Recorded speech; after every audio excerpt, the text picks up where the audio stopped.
UFC President Dana White finally announced the news that we've all been waiting for. The UFC 300 main event is Alex Pereira versus Jamahal Hill for the light heavyweight title.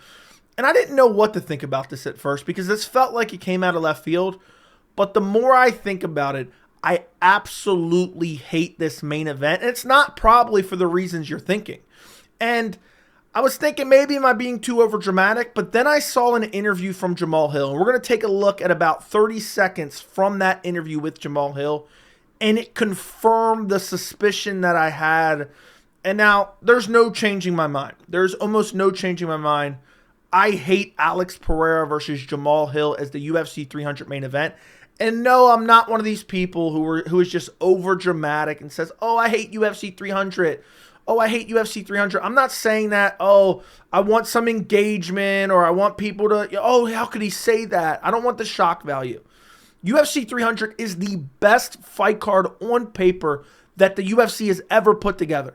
I've been defending UFC 300. I've had some minor complaints, but I've been defending UFC 300. I absolutely hate this main event. It is now February 18th, 2024. And by the way, it's 5 a.m. I'm recording this video at 5 a.m. UFC 298 post-fight out. Go check out both videos, full card and main event post-fight. But it is February 18th when this announcement has come. And the card's happening in 55 days on April 13th. That's crazy to me. First off, let's go through the main card because the UFC kind of announced the bout order for the main card. Just real quick. Alex Pereira versus Jamahal Hill, light heavyweight title main event. Weili Zhang, Yan Xiaonan, women's strawweight title. Justin Gaethje versus Max Holloway, BMF title fight. Charles Oliveira versus Arman Tsarukyan. Yuri Prochazka versus Alexander Rakic. Calvin Kattar versus Aljamain Sterling. The UFC apparently is doing a 6-fight main card. This is the best main card I've ever seen. I've been a fan since 2010. I've been watching since 2010. This is the best fight card I've seen since I've been watching the sport. But the main event has now ended up on such short notice. It's a disgrace in my opinion. It's an absolute disgrace, and it delegitimizes the main event of UFC 300. And I know you're going to say, "Oh, well, that's not that big of a deal. It's 55 days. Jamahal Hill is coming back off a devastating injury. And wait till you see this clip I show you from the interview here in a second. By the way, great interview from Aaron Bronstetter. It's only about 4 minutes long. He did it at the event. Amazing interview. Great follow-up questions. We're going to check it out in a second. But Jamahal Hill is now getting the call to return for UFC 300, which is in 55 days, coming off a catastrophic injury where he tore his Achilles and had to vacate the light heavyweight title. In the meantime, Alex Pereira picks it up. Now, before I really get into absolutely demolishing this fight and really shitting all over this fight, the reason I hate this fight mainly is just because it's on short notice. It's not, there's some other gripes that I have. I would have preferred to see maybe Jamahal Hill versus his brother too, but that's not the main reason. The main reason is because it's on short notice. But if you take that factor away, I do love this matchup. I love Alex Pereira versus Jamahal Hill. I think this is a highly skilled fight. I'm looking forward to this potential matchup since Alex Pereira won the title at UFC 295. It's a great fight. And Jamahal Hill said, I'm not even going to take him down. I'm going to strike with him. And I believe Jamahal Hill. I believe Jamahal Hill will strike with Alex Pereira. Alex Pereira is coming off a KO win over Yuri Prochazka to become a 2-division champion. Not simultaneously, but 2-division champion. Beat Jan Blachowicz, moved up the weight class, beat Jan Blachowicz. It was a close fight. I thought Jan got robbed, but nonetheless beat Jan Blachowicz. And now he's the champion of the light heavyweight division. Looked so good against Yuri Prochazka. He's fighting Jamahal Hill, who looked incredible back in January of 2023 against Glover Teixeira. By the way, he took that fight on short notice, on a month's notice, because Dana was pissed that Magomed Ankalaev and Jan Blachowicz went to a draw. So, literally that night, he booked Jamahal Hill versus Glover Teixeira a month later when Jamahal Hill wasn't even in camp for a fight. Jamahal Hill goes out there and puts on a masterclass against Glover Teixeira and wins the title, but then eventually tears his Achilles while he's waiting for Yuri to return. The light heavyweight division has been an absolute disaster. At this point, I'm waiting for Pereira to tear his Achilles or his ACL and relinquish the belt himself. It seems like the division's cursed. But we've been hearing for the past 2 weeks, maybe Leon Edwards versus Hamzat. Maybe Leon Edwards versus Bilal. Maybe Leon Edwards versus maybe Shavkat. Maybe Israel Adesanya versus DDP. We've heard rumblings of maybe Magomed Ankalaev versus Alex Pereira for the title. There's been a bunch of different potential main events. Conor McGregor's been speculated on. But this is what we settled on. First off, I want to shit on the announcement.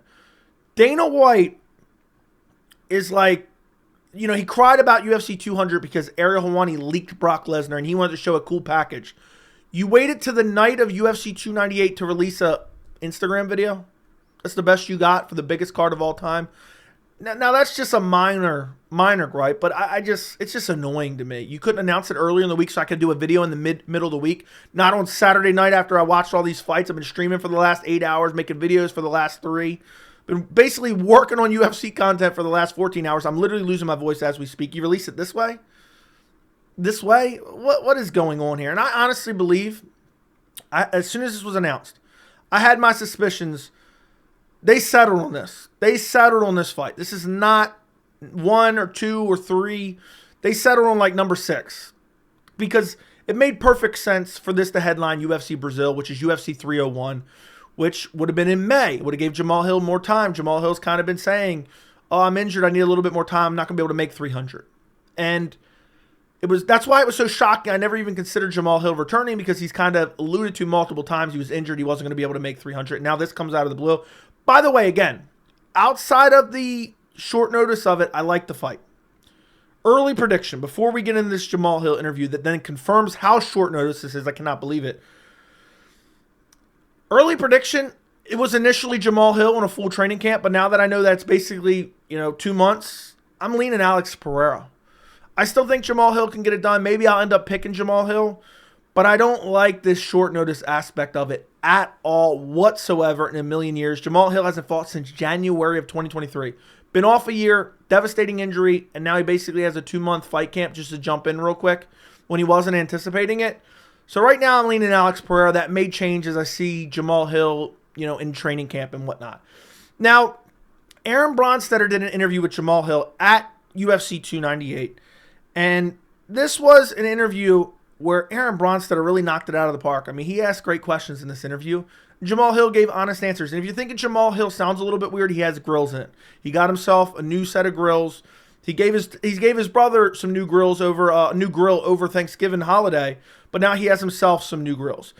And basically Bronstetter asked him, when was this finalized? And listen to Jamahal Hill's answer here. Asked you a question. I said, are you fighting Alex Pereira at UFC 301 in Brazil? And you said, maybe. So when did you find out about UFC 300? I found out for sure that it was locked in since I've been in this, since I got to the venue. We talked about it, and I agreed to it yesterday. He agreed to it yesterday. I found out it was locked in today. This isn't even the worst part. This isn't even the worst part of the interview. He found out tonight that it was locked. It wouldn't shock me if he didn't even know it was official until they announced it on Instagram.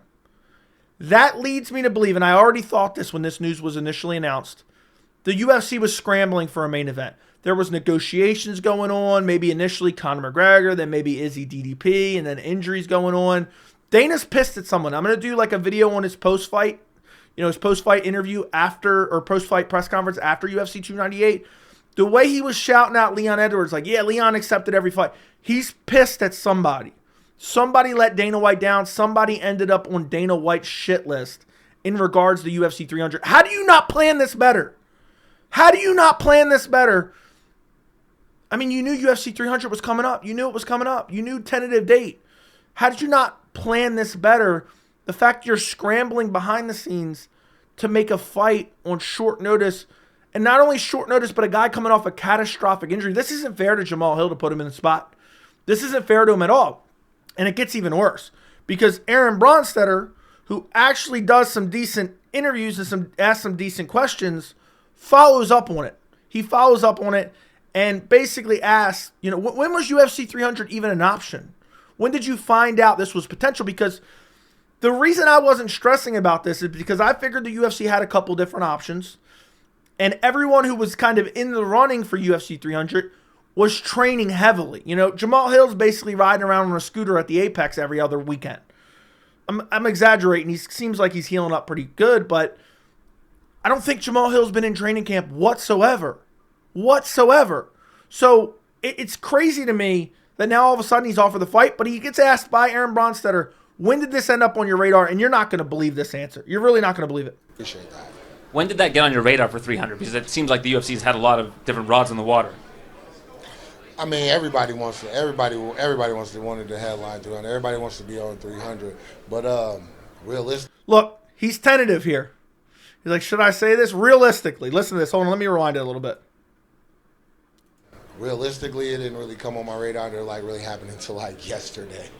Listen to him laugh about that. It did not get on his radar till yesterday. The UFC is probably in some heated negotiations. You saw my video. I covered Dana White on the Nelk Boys podcast. And he's saying, oh, it's crazy what's going on. Everything may change and blah, blah, blah. He's scrambling behind the scenes. And it wouldn't shock me, and we talked about this on the live stream for 298. It wouldn't shock me if Dana White heard Ariel Helwani report the couple different options, and Dana hates Ariel so much, he's like, you know what? I'm going to make sure it's not one of those options. Now, I don't think that's the full reasoning why we're getting Alex Pereira versus Jamahal Hill. But listen, Aaron Bronstetter actually probes a little bit more here, which I absolutely love. Great interview by Aaron Bronstetter. I will link this tweet with the full interview down in the description. I'm not even going to lie. Like yesterday, when he called me and he let me know the situation. What was the situation, since we're being honest with each other again? What was the situation? I love shitting on MMA media. Recently, I've been complimenting Kevin Ioli. Now I'm complimenting Aaron Bronstetter. What was the situation? Because Jamahal Hill said, when they let me know the situation, AK, hey, we got a bunch of different options, but we don't know if any of them are going to work out, so we need you to be our backup plan. Because, you know, so-and-so, Adesanya or DDP or whoever, Conor McGregor, if maybe that was still in play. Maybe they're playing hardball. We need you as a backup. We need you to commit. Can you commit before we go into negotiations? Go back to the table with so-and-so. That was probably the situation. Normal media members would have probably been like, oh, okay, we got an answer. But he probes him, and he gets a little bit of an answer here. But it's not the one. It's not probably not the truth.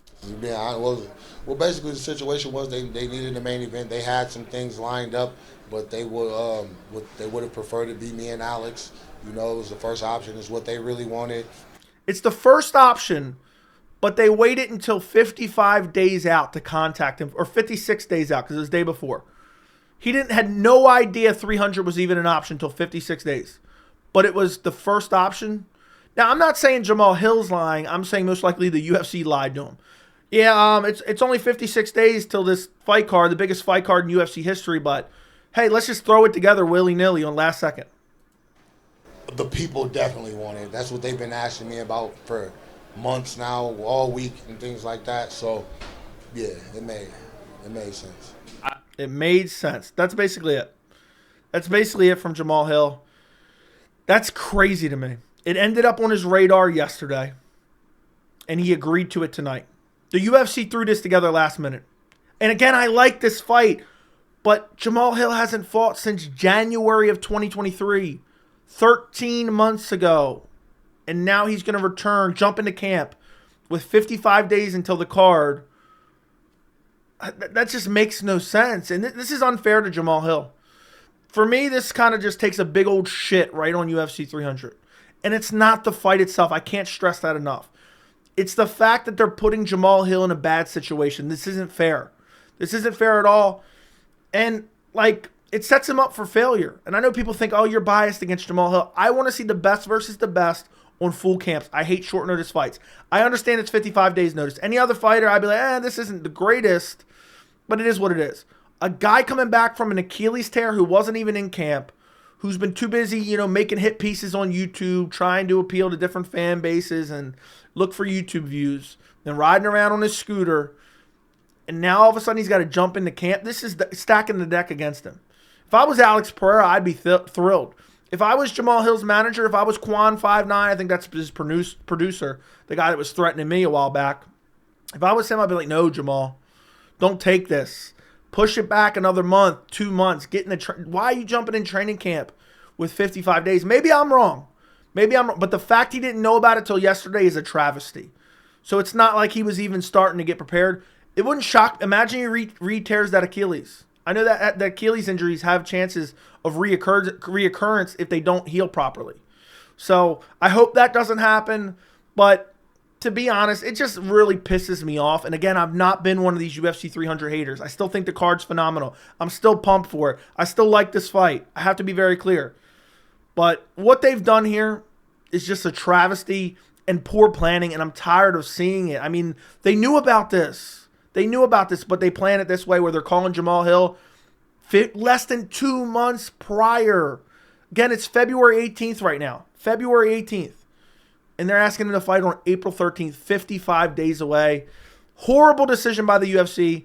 Horrible decision by Jamahal Hill, honestly, but we know he doesn't make the best decisions. The build-up should be pretty fun. I think stylistically it's a great fight. I just hope Jamahal Hill is 100% healthy.